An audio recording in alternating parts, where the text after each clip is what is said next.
اعوذ باللہ من الشیطان الرجیم بسم اللہ الرحمن الرحیم نحمدہ ونصلی علی رسولہ الکریم۔ انتہائی قابل احترام سامعین و حاضرین، مجھ سے اچھے لوگوں، السلام علیکم ورحمۃ اللہ وبرکاتہ۔ دروشی پڑھ لیں۔ اللہم صلی علی محمد وعلی آل محمد۔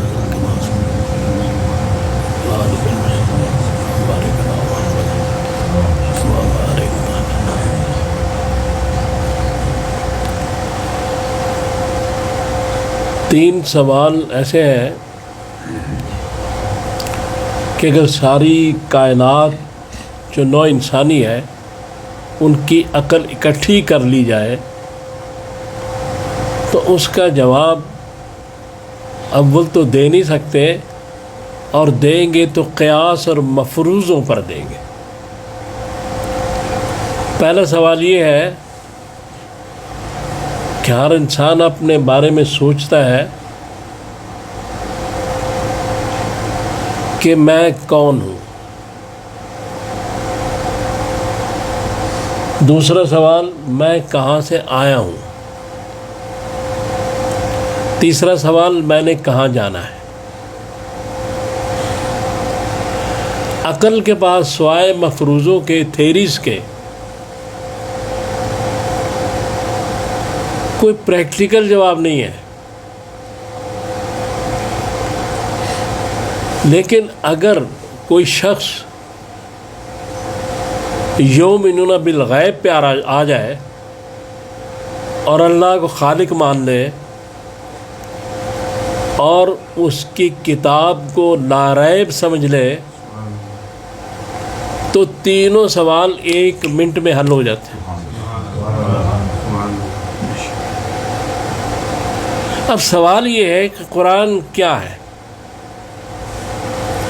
ہم تو مسلمان سمجھتے ہیں کہ یہ اللہ کی گفتگو ہے، اس کا کلام ہے، اور محمد رسول اللہ صلی اللہ علیہ وآلہ وسلم کے قلب اطہر پہ نازل ہوا اور وہاں سے ہی ہم تک پہنچا۔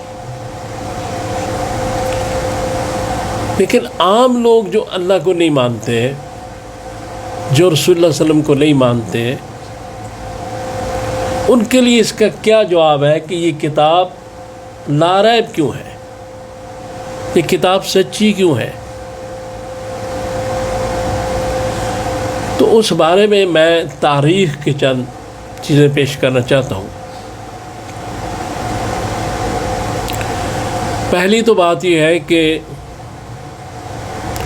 رسول اللہ صلی اللہ علیہ وسلم کا جو زمانہ تھا، اس میں جو ایام جاہلیت کا دور تھا، اس میں ایک بہت بڑا شاعر تھا، اور وہ عربی میں بڑے اچھے شعر کہتا تھا۔ لیکن جب قرآن نازل ہوا تو اس نے شعر کہنے بند کر دیے۔ اب وہ تو کافر تھا، وہ تو حضور کو مانتا ہی نہیں تھا۔ تو لوگوں نے پوچھا کہ تم شعر کیوں نہیں کہتے؟ تو اس نے کہا کہ اس کلام میں اتنی فصاحت و بلاغت ہے کہ اس کے سامنے میرے شعر کی حیثیت ہی کوئی نہیں۔ یہ تاریخ ہے، یہ مسلمانوں کی بات نہیں کر رہا، تاریخ کی بات کر رہا۔ اور وہ شاعر اتنا بڑا شاعر تھا کہ اس کے شعر پہ لوگوں کو اتنا سرور مزہ آتا تھا کہ وہ بے خود سجدے میں گر پڑتے تھے۔ دوسری بات یہ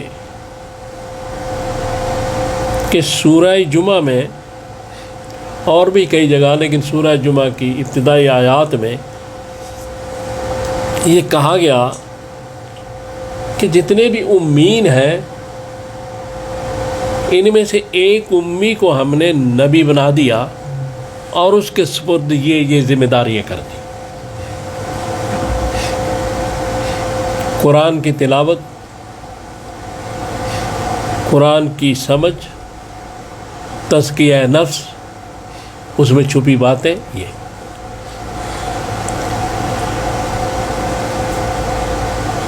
اب جب رسول اللہ صلی اللہ علیہ وآلہ وسلم کفار مکہ کے سامنے قرآن کی تلاوت کرتے تھے تو چھپ کے بھی کافر سنتے تھے.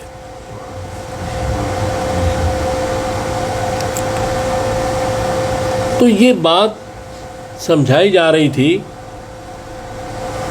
کہ آپ سب لوگ بھی کبھی کسی اسکول میں نہیں گئے, کسی کالج میں نہیں گئے, کسی مدرسے میں نہیں گئے, اور یہ نبی بھی کبھی نہیں گیا, لیکن یہ جو باتیں کر رہا ہے, یہ جو اللہ کی گفتگو بیان کر رہا ہے, یہ اتنا زبردست کلام, اتنی زبردست باتیں ایک ایسے آدمی کی زبانی جو کبھی سکول ہی نہیں گیا.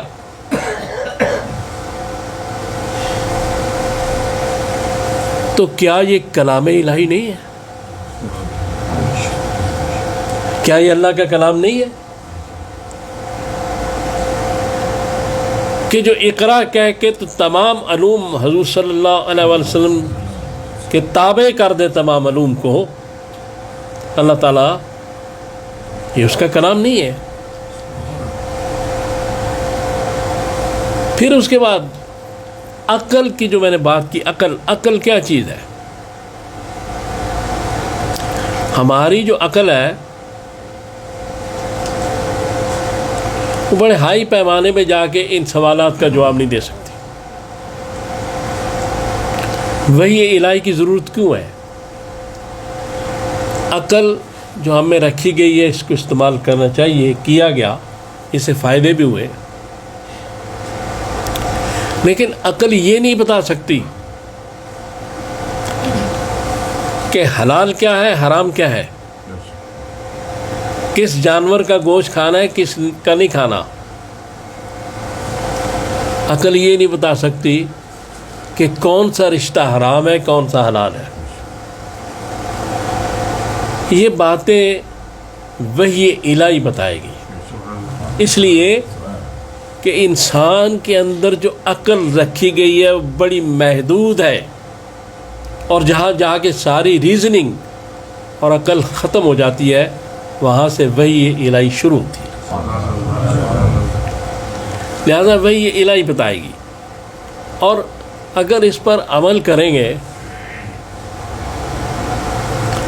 حلال کمائی, حلال رزق, حلال رشتے, تو پھر کئی ممالک جو ہیں جن میں حلال حرام کی تمیز نہیں, جن میں ان رشتوں کی تمیز نہیں,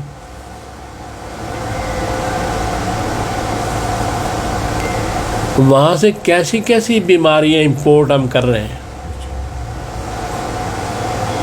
جو مرضی کھاتے ہیں وہ, تو بیماری تو وہاں سے آ رہی ہے ساری ادھر. تو اس کا مطلب ہے کہ وحی الہی بتا رہی ہے کہ تمہاری جسمانی اور روحانی نظام کے لیے کس چیز کا کھانا بہتر ہے. عقل نہیں بتا سکتی.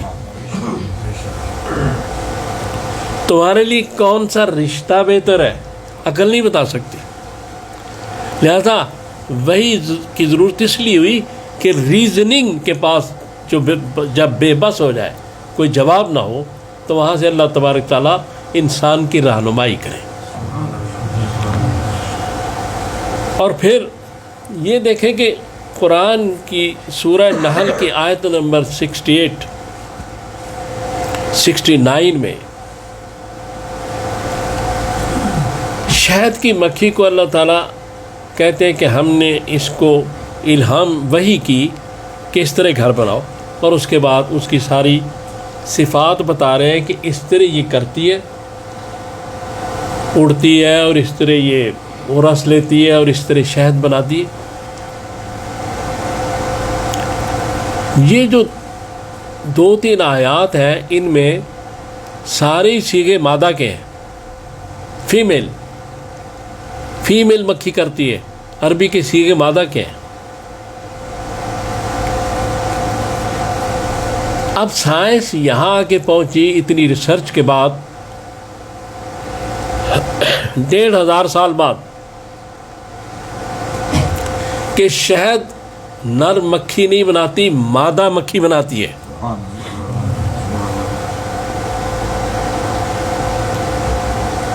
تو 1500 سال پہلے خالق کائنات بتا رہے ہیں. 1500 سال بعد عقل اپنی معراج پر پہنچ کے اس مقام پہ پہنچی.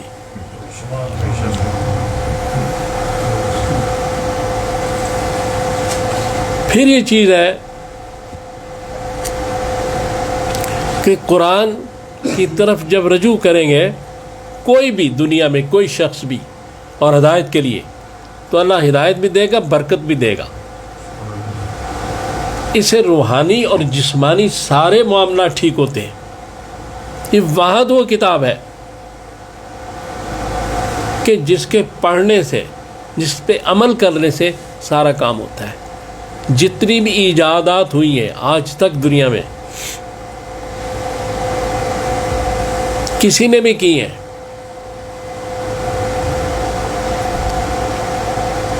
زیادہ تر لوگ ایسے جنہوں نے قرآن پڑھا نہیں، لیکن یہ ہوائی جہاز، ایئر کنڈیشن، سب چیزیں بنائی.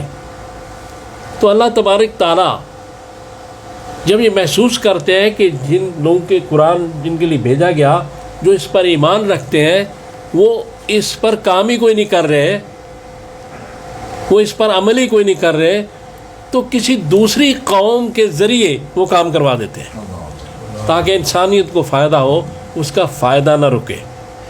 ہماری کمیاں کہیں اور سے پوری کر دیتے ہیں. اب جتنے بھی ایجادات ہوتی ہیں اس کے بعد